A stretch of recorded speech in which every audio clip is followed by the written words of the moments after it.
Welcome to the Fantasy HQ podcast, all things NRL fantasy. Find us on YouTube, Spotify, and Facebook. Your hosts, Frosty and Steve-O. Welcome everyone to the Fantasy HQ podcast, all things NRL fantasy. And on today's podcast, we're going to be just talking a bit about fantasy chat and our predictions for this weekend's rugby. So, Frosty, welcome. Dogs have already won. They've got their win in the bank for this round, so you can sort of rest easy. What's your favourite matchup for this weekend? Yeah, thankfully a weekend to give the heart some rest because it needs a bit of downtime before the Dogs go again. But really looking forward to the Warriors hosting the Roosters on Friday night over here in New Zealand. So big game come Friday night. So hopefully the Wars fans can enjoy a victory first up. You're lucky after your heart racing on Sunday that you actually get 2 weeks off with the bye to the Bulldogs. So Yeah. a lot of recovery time, and I'm sure they'll put you through the ringer again going forward. Moving into it. On Thursday night, we have the Storm taking on the Eels. And what we plan to do here is sort of talk about a couple of key players we think are going to score really well or score really bad, sort of like a narrative for each team, along with who we're picking is going to win this game and sort of how the game pans out. So Storm first the Eels. What do you have for me, Frosty? I think Harry Grant is going to hit the ground running. Last year he started a little bit slow. I think down a couple of troops early doors, so I'm looking for Grant to score a 55 plus there for the Storm. And on the Eels front, much the same.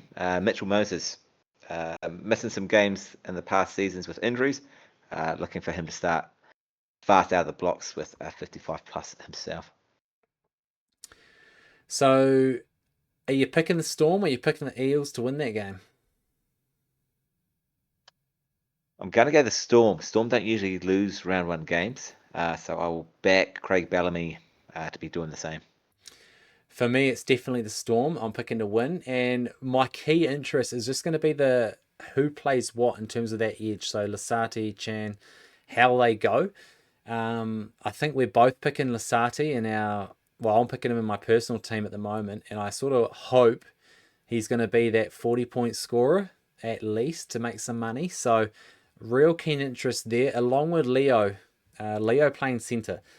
If he's to go all right, I'll be very excited. But traditionally, those centres don't score that well, so he's got me worried about chucking out a 20 or a 21 as my starting centre this season. So a little bit of a worry. For the Eels, Mitch Moses. I'd love to see him go out and just go 65 plus and be the real leader of that team. So I'm picking he might go really well. He is in my side all preseason, but he's made way, unfortunately. And yep, I think Storm's the way to go. Looking at it, it's about 86% in favour of the Storm, so we'll lock him in. In the second game, it's my lovely Warriors against the Roosters on Friday night. And for the Wars, Roger Tuivasa-Sheck. I think there is chance he dots down for a double this week. Dots down for a double, goes gun blazing first week, but the Warriors ultimately lose.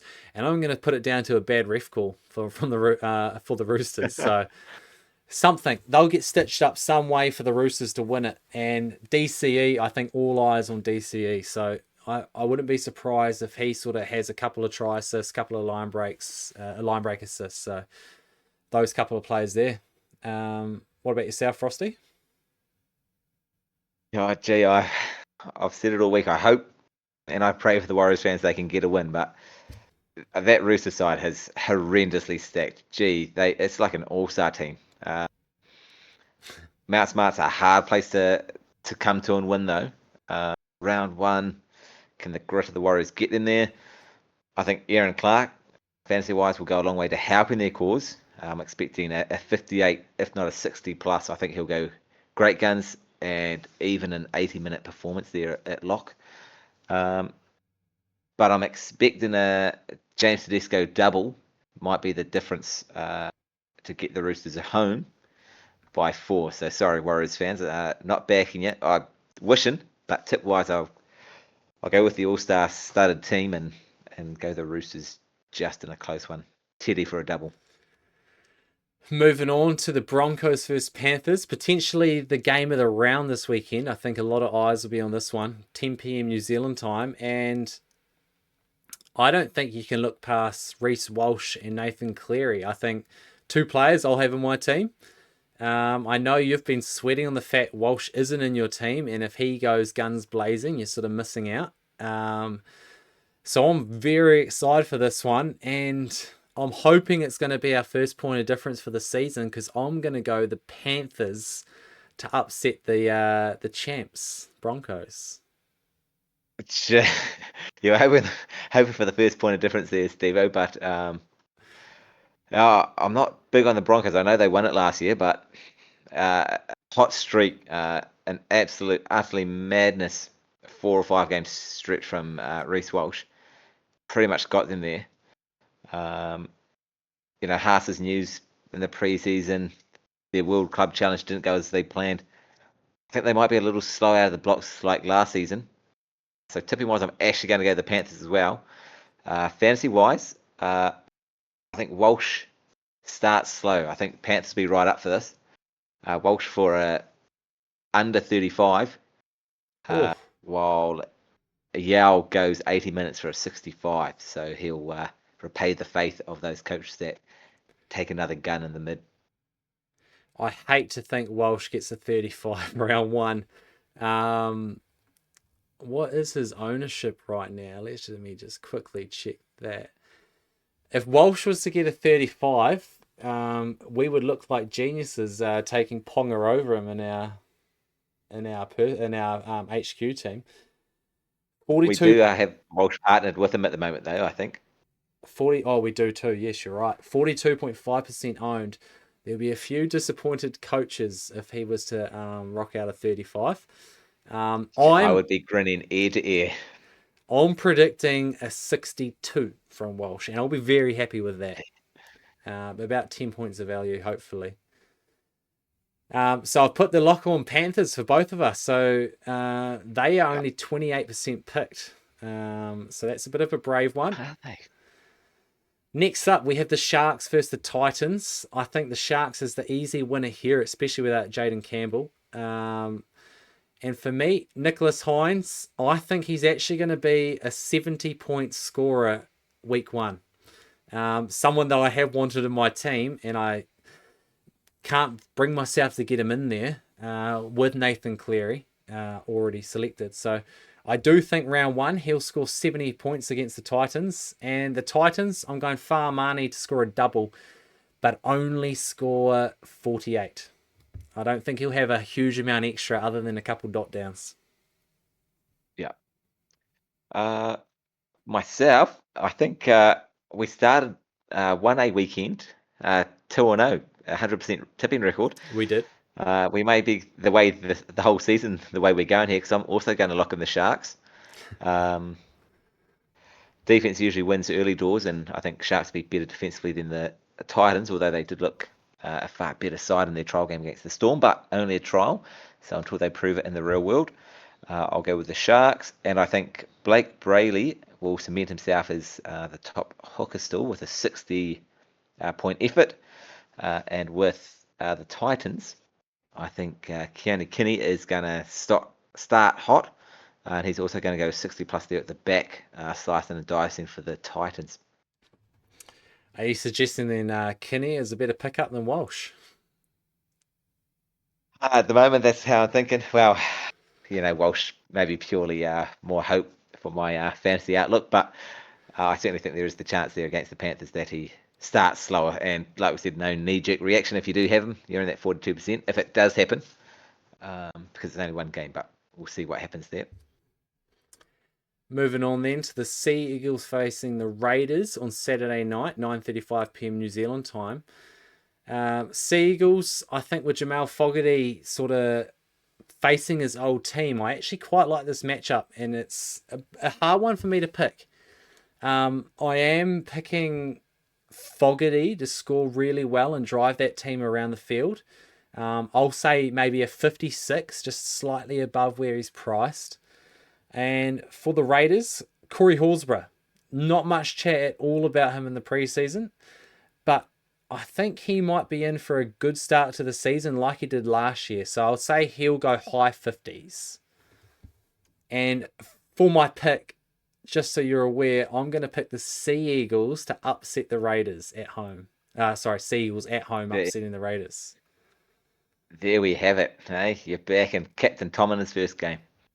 Can't wait. Uh, well, that'll be our first split of the season, Stevo, because out the gate, I will back the young Haas pairing and, well, pretty much the young spine, especially in the backseat with KO Weeks. To get the job done, Raiders will be fired up. I like their forward pack, massive fan of their forward pack, and what they've got coming off the bench. So yeah, I think Raiders will get it done. But I am interested to see how this goes and how the pairing of the two Ethans serve them. I do think Ethan Strange goes really well. Fantasy wise, he'll offer up a 55-point effort.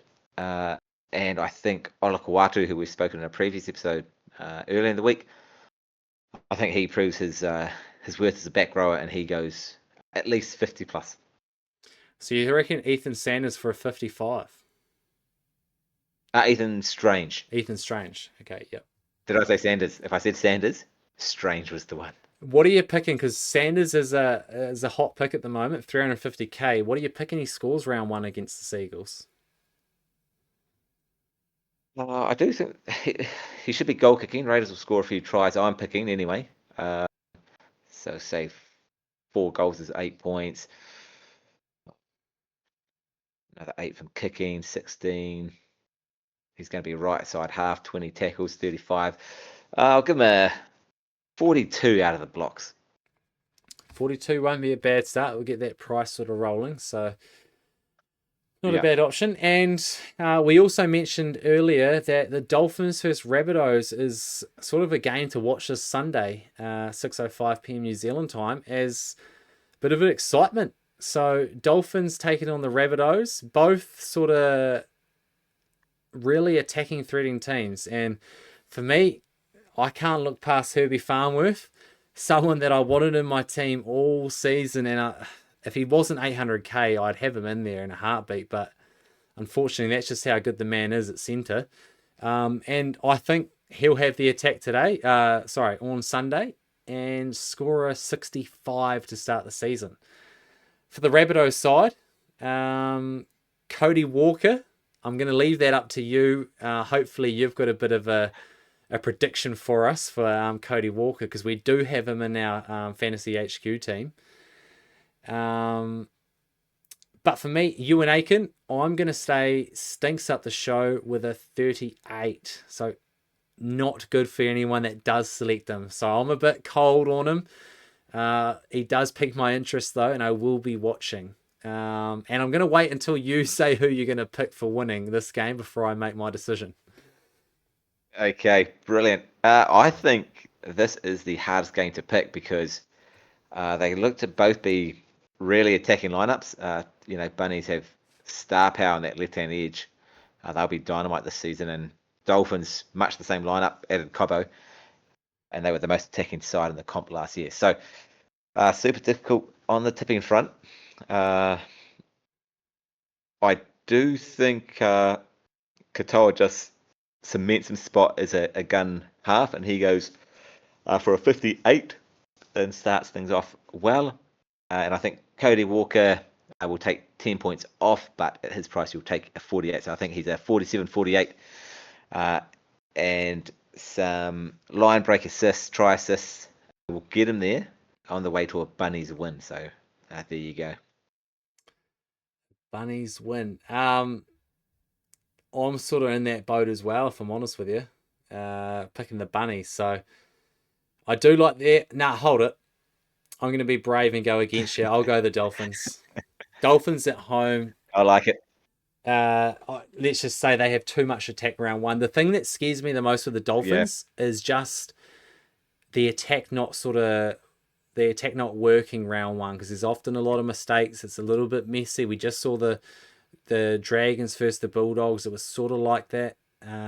Although the Knights came out really hot and looked like they were going to score 50. I'm hoping the Dolphins do the same and they just blast out early doors against a Rabbitohs team that is a bit older than the Dolphins. So I do think it's going to be a good matchup though. So it could go either way, but I'll go that point of difference and go the Dolphins. Yeah, I like it. And I wouldn't be surprised if Dolphins get up. Katoa's a gun, and I think he gets them around the field far better than the youngster Ward for the Bunnies. But I think the Bunnies' lethal left edge will just have enough opportunities to get them home. Brilliant. So thank you everyone for watching, and we'll look to keep a track on how we go with our picks, and hopefully we get some of our predictions right for fantasy scores. So in case you do pick up those players, we can say we helped you make that selection. Anyway, thanks Frosty, and we'll see you on the next one. Enjoy your footy. We appreciate your support for the Fantasy HQ podcast, all things NRL fantasy. Subscribe on YouTube, follow on Spotify and Facebook, and most importantly, thanks for watching.